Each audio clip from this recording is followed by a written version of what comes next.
కూటమి పరిపాలన వచ్చి ఏడాది పూర్తయింది. పరిపాలన ఏ రకంగా ఉందనుకుంటున్నారు?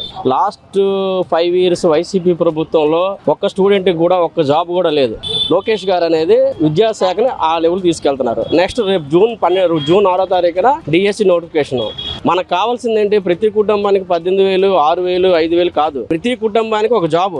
ఆ జాబ్ ఉండడం వల్ల బ్రిటిష్ పరిపాలన లాగా మనం ఒక దగ్గర 10,000 తీసుకుని 5,000 తీసుకోవాల్సిన అవసరం లేదు. ఒక కుటుంబానికి ఒక జాబ్ ఉంటే ఆ కుటుంబాన్ని, ఆ ఫ్యామిలీకి అతను దాత అవుతాడు. స్టూడెంట్స్ అనేది 6,000 పోస్టులు తీయడం వల్ల 6,000 కుటుంబాలు బాగుపడతాయి. డిప్యూటీ సీఎం గారు పవన్ కళ్యాణ్ గారు అనేది ప్రతి పల్లెటూరులో కూడా ఆ కార్యక్రమాన్ని చాలా విజయవంతంగా ఆయన చూసుకుంటున్నారు. సో ఇక్కడ ఏ శాఖ అంటే ఏంటనేది ఎవరి పరిపాలన వాళ్ళు నీట్ గా సక్రమంగా చేస్తున్నారు. లాస్ట్ 6 years ఒక్క జాబ్ కూడా లేకపోవడం వల్ల స్టూడెంట్స్ అనేది అంటే అదొక రకమైన డిప్రెషన్ లోకి వెళ్ళిపోయారు.